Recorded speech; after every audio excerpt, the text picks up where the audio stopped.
প্রিয় নবম শ্রেণীর শিক্ষার্থীবৃন্দ, তাদের সবাই মধ্যে রইল আন্তরিক শুভেচ্ছা। আজকে তোমরা ভালো আছো। আমি মোহাম্মদ জিয়াউর রহমান, সিঙ্গার সত্তর কেডি মাধ্যমিক বিদ্যালয় সহকারী শিক্ষক সমাজ বিজ্ঞান, নড়াইল সদর, নড়াইল। আমি আজ তোমাদের ভূগোল ও পরিবেশ বিষয়ে প্রথম অধ্যায় থেকে কিছু পাঠদান করব। তোমরা মনোযোগ সহকারে শুনবে। পৃথিবী আমাদের বাসভূমি। পৃথিবীতে বাস করে নানা রকম মানুষ, বিচিত্র তাদের জীবনধারা। পৃথিবীর বিভিন্ন অঞ্চলে রয়েছে নানা রকম পরিবেশ ও প্রকৃতি এবং মানুষের বিভিন্ন রকম সাংস্কৃতিক, অর্থনৈতিক, সামাজিক ও রাজনৈতিক কর্মকাণ্ড। আর এগুলোই হলো আধুনিক ভূগোলের আলোচ্য বিষয়। শিক্ষার্থীবৃন্দ, তোমরা এই অধ্যায়ের এই পাঠটিতে তোমরা যেগুলো জানতে পারবে সেগুলো সম্পর্কে একটু আলোচনা করি। এই পাঠটিতে তোমরা ভূগোলের পরিধি, ভূগোলের বিভিন্ন শাখা, ভূগোল পরিবেশ পাঠের গুরুত্ব জানতে পারবে। তাহলে তোমরা দেখো, প্রথম ভূগোল শব্দটি, ভূগোল শব্দের ইংরেজি প্রতিশব্দ জিওগ্রাফি। জিওগ্রাফি শব্দ থেকে ভূগোল শব্দটি এসেছে। জিও অর্থ ভূ বা পৃথিবী, গ্রাফি অর্থ বর্ণনা। অর্থাৎ জিওগ্রাফি শব্দের পুরো অর্থ আছে পৃথিবীর বর্ণনা। এই জিওগ্রাফি শব্দটি প্রথম ব্যবহার করেছেন ভূগোলবিদ প্রাচীন গ্রিসের ভূগোলবিদ ইরাটোস্থেনিস। এছাড়াও ভূগোলের সংজ্ঞা আমরা বিভিন্ন ভূগোলবিদদের সংজ্ঞা জানতে পারবো। প্রথম তোমরা শুনবে অধ্যাপক ম্যাকনির মতে ভূগোল হলো মানুষের আবাসভূমি হিসেবে পৃথিবীর বর্ণনা। অধ্যাপক ডার্টিয়েস্টাফের মতে ভূগোল হলো পৃথিবী ও এর বর্ণনা হলো ভূগোল। অধ্যাপক কার্ল রিটার ভূগোলকে প্রকৃতি বিজ্ঞান বলেছেন। তাহলে আমরা বিভিন্ন ভূগোলবিদদের দেওয়া ভূগোলের সংজ্ঞা জানলাম। এরপর আসবে পরিবেশ, ভূগোল ও পরিবেশ। এবার আমরা পরিবেশ সম্পর্কে জানবো। পরিবেশের ইংরেজি শব্দ আছে এনভায়রনমেন্ট। এনভায়রনমেন্টের বাংলা শব্দ আছে পরিবেশ। মানুষ তার পারিপার্শ্বিক অবস্থায়, মানুষ এবং তার পারিপার্শ্বিক অবস্থায় হলো পরিবেশ। মানুষের পারিপার্শ্বিক অবস্থা যেমন নদ নদী, পাহাড় পর্বত, ঘর বাড়ি, গাছপালা সবকিছুই হলো পরিবেশ। এক কথায় প্রকৃতির সকল দানই হলো পরিবেশ। পরিবেশ বিজ্ঞানী আর্মসের মতে জীব সম্প্রদায়ের জৈব প্রাকৃতিক অবস্থায় হচ্ছে পরিবেশ। এবার আমরা জানবো পরিবেশের উপাদান, অর্থাৎ এলিমেন্ট অফ এনভায়রনমেন্ট। পরিবেশের উপাদানকে দুই ভাগে ভাগ করা যায়। একটি হচ্ছে জীব ও আরেকটি হচ্ছে জড়। জীব পরিবেশ, যাদের জীবন আছে, যারা খাদ্য গ্রহণ করে, জন্ম মৃত্যু আছে, তারাই হচ্ছে জীব। জড় পরিবেশ, যাদের জীবন নেই বা অচেতন পদার্থ, পাহাড় পর্বত, গাছপালা ইত্যাদি হচ্ছে জড় পরিবেশ। শিক্ষার্থীবৃন্দ, তোমরা ভূগোল ও পরিবেশ পাঠে ভূগোলের পরিধি সম্পর্কে এবার জানতে পারবে। ভূগোলের পরিধি ব্যাপক বিস্তৃত। ভূগোলের পরিধি পৃথিবীর সকল বস্তুর সাথে জড়িত। অর্থাৎ পৃথিবী প্রাকৃতিক, অজৈবিক, সামাজিক, অর্থনৈতিক, ভূমিরূপবিদ্যা, জলবায়ুবিদ্যা, মৃত্তিকাবিদ্যা, আবহাওয়াবিদ্যা, এক কথায় পৃথিবীর সকল বর্ণনায় ভূগোলের পরিধিকে বিস্তারিত করেছে। তাহলে ভূগোলের পরিধি, এছাড়াও ভূগোলের পরিধিতে আরো যুক্ত হয়েছে এসডিজি, অর্থাৎ sustainable development goals. Sustainable development goals এর অর্থ আসছে টেকসই উন্নয়ন অভিষ্ট। টেকসই উন্নয়ন অভিষ্ট বোঝাতে আমরা এটা বুঝি আন্তর্জাতিকভাবে সারা বিশ্বে উন্নয়নের পথ প্রসার করা। তাহলে এটাও ভূগোলের পরিধির ভিতর অন্তর্ভুক্ত। এরপর শিক্ষার্থীবৃন্দ তোমরা ভূগোলে বিভিন্ন শাখা সম্পর্কে জানবে।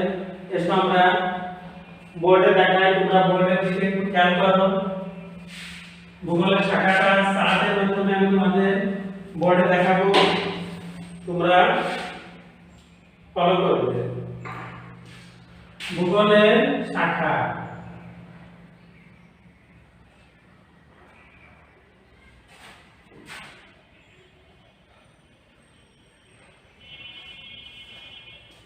অর্থাৎ ব্রাঞ্চেস অফ ভূগোল, branches of geography।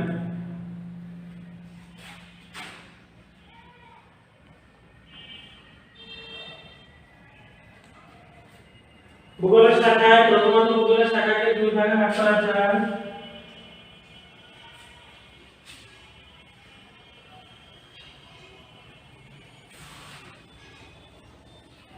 প্রথমটি হচ্ছে প্রাকৃতিক ভূগোল,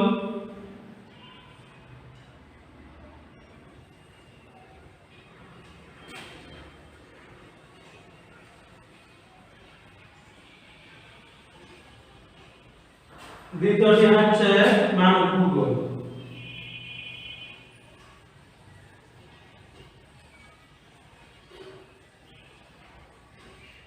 প্রাকৃতিক ভূগোল প্রকৃতি সম্পর্কে যা কিছু আলোচনা করে এটা হচ্ছে প্রাকৃতিক ভূগোল। মানব ভূগোল মানুষের দ্বারা সৃষ্ট বা মানুষের আলোচনা সাপেক্ষে যেটা হয় সেটাই হচ্ছে মানব ভূগোল। এবার প্রাকৃতিক ভূগোলকে আবার প্রাকৃতিক ভূগোলের আবার কয়েকটি শাখা আছে, সেটা তোমরা দেখবে নিচে দেওয়া হলো।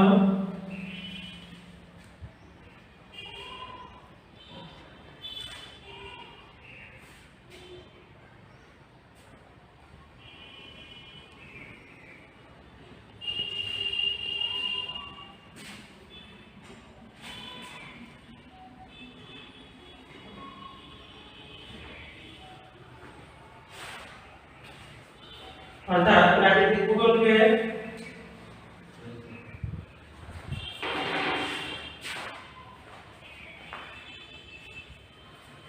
ভূগোলের ৬টি শাখা তোমরা দেখতে পাবে।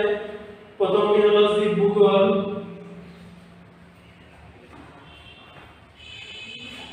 দ্বিতীয়টি হলো জলবায়ু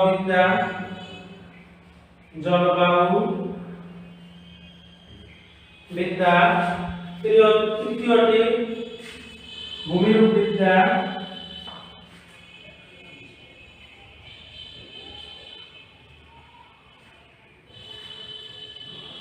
চতুর্থটি মৃত্তিকা ভূগোল,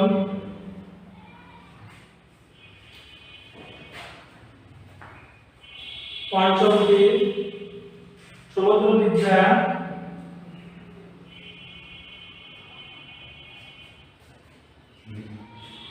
ষষ্ঠটি হলো প্রাণী ভূগোল।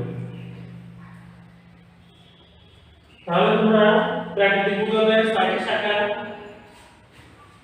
জীব ভূগোল, জলবায়ু বিদ্যা, ভূমিরূপ বিদ্যা, মৃত্তিকা ভূগোল, সমুদ্র বিদ্যা ও প্রাণী ভূগোল সম্পর্কে জানতে পারবে। ভূগোলের অন্য শাখাটি হলো মানব ভূগোল। মানব ভূগোলের আবার কয়েকটি শাখা আছে, সেটা তোমরা বোর্ডে দেখতে পাবে।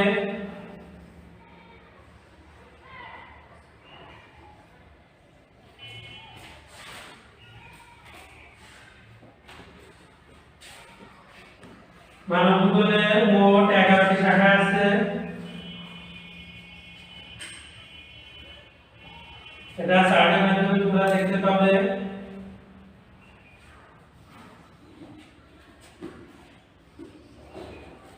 সবাই লক্ষ্য করবে, মানব ভূগোলের প্রথম শাখাটির নাম হচ্ছে অর্থনৈতিক ভূগোল।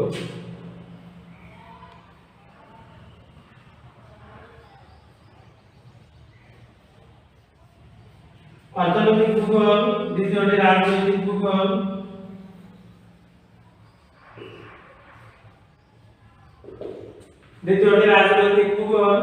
তৃতীয়টি জনসংখ্যা ভূগোল,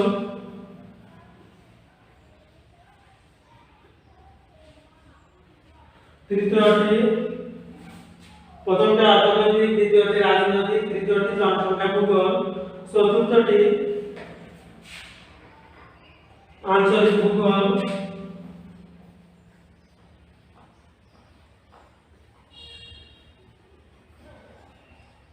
পঞ্চমটি সামাজিক ভূগোল,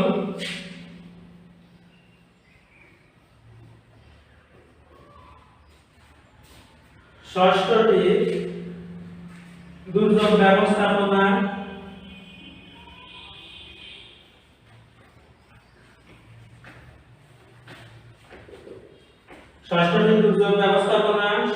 সপ্তমটি সংখ্যাতাত্ত্বিক।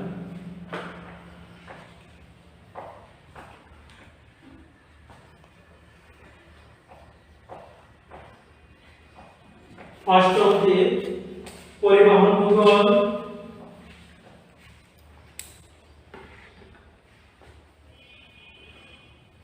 নবমটি নগর ভূগোল, দশমটি চিকিৎসা ভূগোল,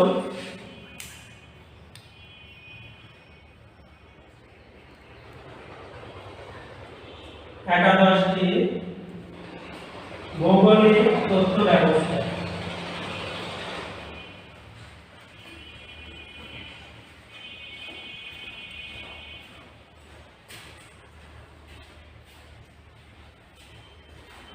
সর্বমোট 17টি ভূগোলের শাখা তোমরা দেখতে পাচ্ছ।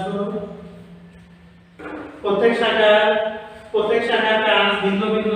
প্রাকৃতিক ভূগোলটা সর্বপ্রথম বলছিলাম যে প্রকৃতি সম্পর্কে। প্রাকৃতিক ভূগোলের ভিতরে প্রথমটা জীব ভূগোল, যেটা জীব সম্প্রদায় নিয়ে আলোচনা করে। শিক্ষার্থীবৃন্দ, তাহলে আমরা ভূগোলের শাখা নিয়ে আলোচনা করছি, তোমরা একটু মনোযোগ সহকারে দেখবে। প্রাকৃতিক ভূগোলের 6টি শাখা: জীব ভূগোল, জীব সম্প্রদায় সকল কিছুকে নিয়ে আলোচনা করে। জীব ভূগোল, জলবায়ু ভূগোল, জলবায়ু পরিবর্তন, জলবায়ু অবস্থা, জলবায়ু আবহাওয়া, জলবায়ু দিয়ে জলবায়ু ভূগোল আলোচনা করে। ভূপৃষ্ঠের আকার আকৃতি, ভূপৃষ্ঠের পরিবর্তন, এগুলো নিয়ে ভূমির ভূগোল আলোচনা করে। মৃত্তিকা ভূগোল, মাটির গঠন, মাটির উপাদান, এগুলো নিয়ে মৃত্তিকা ভূগোল আলোচনা করে। সমুদ্র ভূগোল, সমুদ্রের অবস্থা, সমুদ্রের পরিবর্তন, সামুদ্রিক দুর্যোগ, এগুলো নিয়ে সমুদ্র ভূগোল আলোচনা করে। প্রাণী ভূগোল, প্রাণী কিভাবে পরিবেশে টিকে থাকতে পারবে, এগুলো নিয়ে প্রাণী ভূগোল আলোচনা করে। এরপর আসছে ভূগোলের দ্বিতীয় শাখা মানব ভূগোল। মানব ভূগোলের অনেকগুলো শাখা আছে, খুব সংক্ষেপে বর্ণনা করব। মানব ভূগোলের প্রথমটি দেখো অর্থনৈতিক ভূগোল। অর্থনৈতিক দিক নিয়ে, মানুষের অর্থনৈতিক দিক নিয়ে যে ভূগোল আলোচনা করে সেটা আছে অর্থনৈতিক ভূগোল। রাজনৈতিক ভূগোল, রাজনৈতিক দিক পরিবর্তন, রাজনৈতিক ধারা, এগুলো নিয়ে আলোচনা করে যে ভূগোল সেটা হচ্ছে রাজনৈতিক ভূগোল। জনসংখ্যা ভূগোল, জনসংখ্যা বৃদ্ধি, জনসংখ্যা হ্রাস, জনসংখ্যা গ্রামীণ আকারে নিয়ে যে ভূগোল আলোচনা করে সেটা হচ্ছে জনসংখ্যা ভূগোল। আঞ্চলিক ভূগোল, অঞ্চল ভেদে মানুষের পরিবেশ, প্রকৃতি, চালচলন কেমন সেটা আঞ্চলিক ভূগোল আলোচনা করে। সামাজিক ভূগোল, সামাজিক নিয়ম রীতি প্রথা, সামাজিক মূল্যবোধ নিয়ে যে ভূগোল আলোচনা করে সেটাই সামাজিক ভূগোল। দুর্যোগ ব্যবস্থাপনা অর্থাৎ দুর্যোগ মোকাবেলা, দুর্যোগ প্রশমন, দুর্যোগ প্রতিরোধ নিয়ে যে ভূগোল আলোচনা করে সেটা হচ্ছে দুর্যোগ ব্যবস্থাপনা ভূগোল। সংখ্যাতাত্ত্বিক বিষয় নিয়ে যে ভূগোল আলোচনা করে সেটা সংখ্যাতাত্ত্বিক ভূগোল। পরিবহন অর্থাৎ মালামাল যাতায়াত বা আনা যে মাধ্যম সেটা আলোচনা করে যে ভূগোল, ওটা হচ্ছে পরিবহন ভূগোল। নগর ভূগোল, নগরকে কেন্দ্র করে গড়ে ওঠা বিভিন্ন শিল্প প্রতিষ্ঠান নিয়ে যে ভূগোল আলোচনা করে সেটা হচ্ছে নগর ভূগোল। চিকিৎসা ভূগোল, চিকিৎসা বিজ্ঞানী চিকিৎসা সম্পর্কে বা চিকিৎসার যে নিয়ম কানুন, যে ব্যবস্থা, এগুলো নিয়ে আলোচনা করে সেটা হচ্ছে চিকিৎসা ভূগোল। ভৌগোলিক তথ্য ব্যবস্থা অর্থাৎ ভৌগোলিক তথ্য ব্যবস্থা বলতে ভূগোলের ভৌগোলিক দিক নিয়ে যে ভূগোল আলোচনা করে সেটা হচ্ছে ভৌগোলিক তথ্য ব্যবস্থা। তাহলে শিক্ষার্থীবৃন্দ, তোমরা ভূগোলের শাখা সম্পর্কে জানলে। বোর্ডটা মুছে দিয়ে এরপর আমরা ভূগোল পাঠে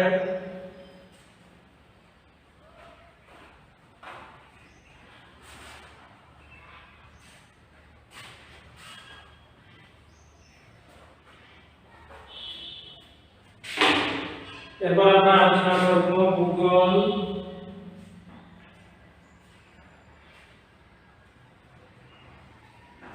ভূগোল ও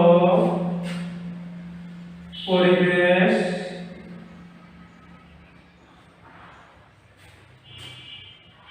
পাঠে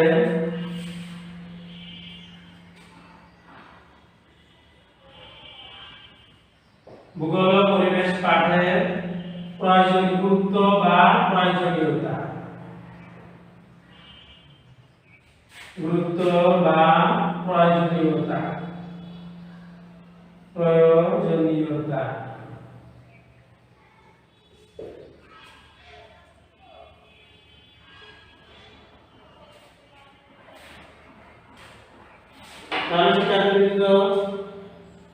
সর্বশেষে আমরা ভূগোল ও পরিবেশ পাঠ শেষে ভূগোল ও পরিবেশ পাঠের গুরুত্ব বা প্রয়োজনীয়তা সম্পর্কে তোমরা কিছু শিখবে। ভূগোল ও পরিবেশ পাঠের গুরুত্ব অপরিসীম। পৃথিবীতে বসবাসকারী মানুষের ভূগোল ও পরিবেশ একটি অন্যতম উপাদান। ভূগোল পাঠের মাধ্যমে আমরা পৃথিবীতে যা কিছু আছে সবকিছু সম্পর্কে আমরা অবগত হতে পারবো। সর্বপ্রথম পৃথিবীর কোন স্থানের প্রকৃতি ও পরিবেশ কেমন সে সম্পর্কে আমরা ভূগোল পাঠের মাধ্যমে জানতে পারবো। দ্বিতীয়ত পাহাড় পর্বত নদী নালা খাল বিল সমভূমি মরুভূমি ইত্যাদি গঠন ও বৈশিষ্ট্য সম্পর্কে জানতে পারবো। তৃতীয়ত পৃথিবীর জন্মলগ্ন থেকে কিভাবে জীবজগতের উদ্ভব হয়েছে সে বিষয়ে বিজ্ঞানসম্মতভাবে আমরা অর্জন করতে পারবো ভূগোল পাঠের মাধ্যমে।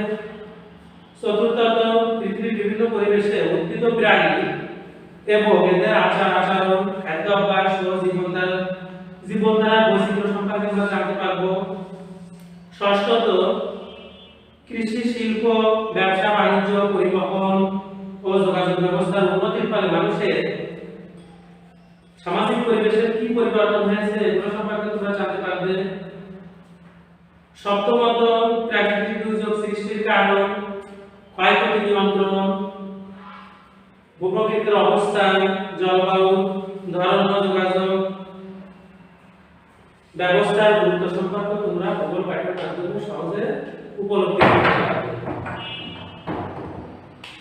অষ্টমত গ্রিনহাউস পৃথিবীর গ্রিনহাউস প্রতিক্রিয়া বা পৃথিবীর উষ্ণতা বৃদ্ধি সম্পর্কে তোমরা ভূগোল পাঠের মাধ্যমে জানতে পারবে। এবং সর্বশেষ তোমাদের পূর্বে আমি বলেছি কথাটা এসডিজি অর্থাৎ S sustainable development goals SDG এর পূর্ণ রূপটা তোমরা একটু দেখো বোর্ডে লিখছি।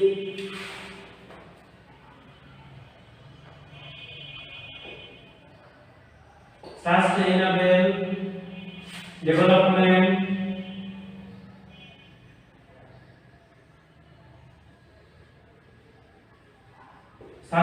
sustainable development goals. Sustainable development goals এর অর্থ হচ্ছে টেকসই উন্নয়ন ভবিষ্যৎ। Sustainable development goals বর্তমান ভূগোলের পরিবেশের সাথে সম্পৃক্ত হয়েছে। টেকসই উন্নয়ন ভবিষ্যৎ সারা বিশ্বে আন্তর্জাতিকভাবে পৃথিবীর সব দেশকে কিভাবে শান্তিপূর্ণ সব দেশের মাঝে কিভাবে শান্তিপূর্ণ প্রতিষ্ঠা করতে পারবে এটা নিয়ে সাস্টেইনেবল ডেভেলপমেন্ট গোলস আলোচনা করে। তাহলে আমরা ভূগোল ও পরিবেশ পাঠের মাধ্যমে আমরা অনেক কিছু জানতে পারলাম। এই অধ্যায়টা এই পর্যন্তই এখানে শেষ করছি। তোমরা ভালো থেকো, বাসায় বসে তোমরা পড়ালেখা করো। এই বলে আমি আমার আজকের পাঠ শেষ করছি। সবাইকে আবার শুভেচ্ছা জানিয়ে আজকের পাঠ শেষ করলাম। সবাই ভালো থেকো, সুন্দর থেকো, সুন্দরভাবে জীবন গড়ার চেষ্টা করো। সবাইকে ধন্যবাদ।